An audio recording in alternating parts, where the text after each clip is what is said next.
మనకి జమినీ ఎన్నికలు అనేవి జరగడం జరిగింది.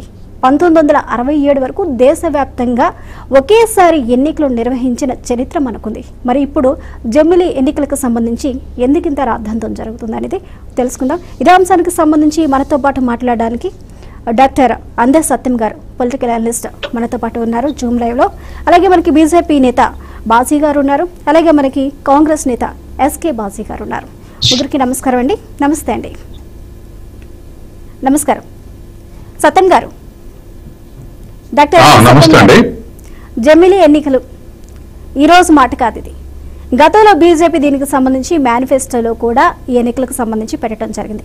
కాకపోతే కొన్ని అనివార్య కారణాల వల్ల మధ్యలో కోవిడ్ రావడం వల్ల జనగణన అనేది మధ్యలోనే ఆగిపోయి ఈ ఎలక్షన్కి సంబంధించి వాయిదాల మీద వాయిదాలు పడుతూనే ఉంది. అయితే గ్రీన్ సిగ్నల్ అనేది జమిలీ ఎన్నికలకి ఇప్పుడు కేంద్ర కేబినెట్ తెలిపింది. దీన్ని ఏ విధంగా మనం చూడొచ్చు అంటారు? జమిలీ ఎన్నికల మీద గతంలో చాలా డిబేట్లు జరిగాయి.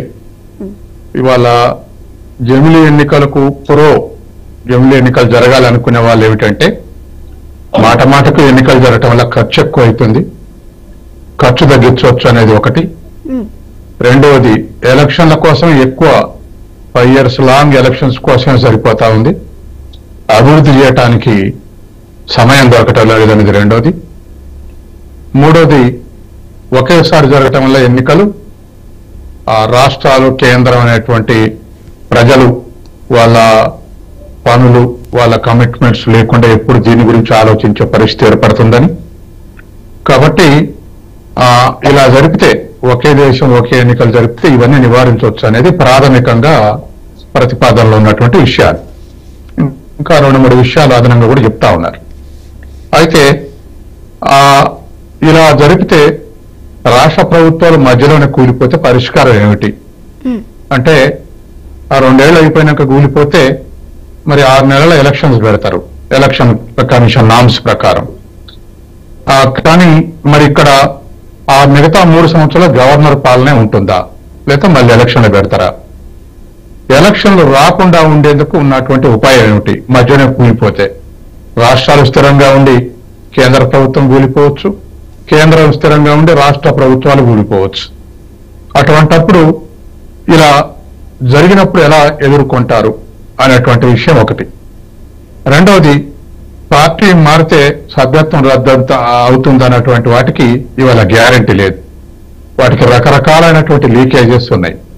అందుకని ఇప్పటికి కూడా పార్టీలు మారటం ఆగట్లేదు, తర్వాత కూల్చోవడం ఆగట్లేదు, తర్వాత వాళ్ళతో రిజైన్ చేయించడం ఆగట్లేదు. కాబట్టి ఇవి యథావిధ కొనసాగుతున్నాయి ఆ చట్టాలు వచ్చినప్పటికీ. కాబట్టి ఇవి ఆపలేనప్పుడు రాష్ట్ర ప్రభుత్వాలు మధ్యలో కూలిపోకుండా ఆపగలవా? ఇది మరొక ప్రశ్న. తర్వాత రెండవది, రామ్నాథ్ కోవింద్ కమిటీ బీజేపీ అభిప్రాయాలకు భిన్నంగా రికమెండేషన్ చేస్తుందని ఎవరికి పెద్దగా అంచనా లేదు. కాబట్టి సహజంగానే రామ్నాథ్ కోవింద్ కమిటీ కూడా జమిలీ ఎన్నికలకు అనుకూలంగానే తీర్పిస్తారు. బీజేపీ మిత్రపక్షాలు కూడా జమిలీ ఎన్నికలకు అనుగుణంగానే 1-2 తప్ప అనుకూలంగానే ఉండేటువంటి అవకాశం ఉంది. కాబట్టి ఇవాళ ఈ పరిస్థితులు ఉంటే నేనేమంటానంటే, ఇలా అస్తవ్యస్త పరిస్థితులు ముఖ్యంగా ఎన్నికల్ని బాగా షాకొట్టేస్తుంది డబ్బులు. ఒకప్పుడైతే 30 ఏళ్ల కిందనైతే సారా షాబోటేజ్ చేస్తుంది, రిగ్గింగ్ షాబోటేజ్ చేస్తుంది, దౌర్జన్యాలు షాబోటేజ్ చేస్తున్నాయి, ఎలక్షన్లని కులం ఇటువంటి షాబోటేజ్ చేస్తుంది అనేటువంటిది అనుకునే వాళ్ళం. కానీ ఇవాళ అన్నిటిని మించి డబ్బు షాబోటేజ్ చేస్తుంది ఎలక్షన్స్ ని. మరి ఈ పద్ధతిలో ఎన్నికలు జరిపితే డబ్బును నిరోధించగలమా అంటే నిరోధించేటువంటి అవకాశం లేదు. కాబట్టి కేంద్ర ప్రభుత్వం కానీ రాజకీయ పక్షాలు కానీ ఏం ఆలోచిస్తే బాగుండేదంటే, నైష్పత్తిక ప్రాతినిధ్య ఎన్నికలు జరిపితే బాగుండేది. అంటే అన్ని పార్టీలు పోటీ చేస్తాయి, వచ్చిన ఓట్ల శాతం బట్టి సీట్లు పంచుకుంటాయి. 50% సీట్లు 50% ఓట్లు వచ్చినాయి అనుకోండి, 540 సీట్లలో 271 సీట్లు వాళ్ళకు వస్తాయి. ఎవరి నిష్పత్తి ప్రకారం వాళ్ళే. ఇటువంటి జరిగినప్పుడు ఇక డబ్బులు పంచే అవకాశం లేదు. ఎందుకంటే ఓట్లను బట్టి సీట్లు తప్ప డబ్బులు బట్టి ఓట్లు వేసే పరిస్థితి ఉండదు. కాబట్టి ఈ విధమైనటువంటి ఎన్నికలు లాంగ్ పెండింగ్ డిమాండ్ ఉంది ఇండియాలో. ఇలా పార్టీ మారకాలని, లేకపోతే ఇలా ఉన్నటువంటి పరిస్థితిని మార్చాలంటే, డబ్బు యొక్క ప్రాధాన్యత తగ్గించాలంటే, జాతీయ పార్టీల యొక్క విధానాలు చూసి ఓటేయాలంటే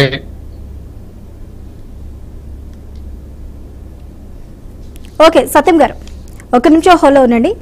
బాజీ గారు వస్తే 40% సీట్లు, 50% ఓట్లు వస్తే 50% సీట్లు, 10% ఓట్లు వస్తే 10% సీట్లు, ఆ విధంగా ఉంటే హెల్దీగా ఉండేటువంటి అవకాశం ఉంది. ఇప్పుడు ఒక్క మాట, ఇప్పుడు ఇలా ఎలక్షన్లు జరిగితే ప్రాంతీయ పార్టీల ప్రాధాన్యత తగ్గుతుంది. ఒకేసారి ఎలక్షన్ జరిగినప్పుడు నేషనల్ ఎజెండానే చర్చనీయాంశంగా ఉంటుంది.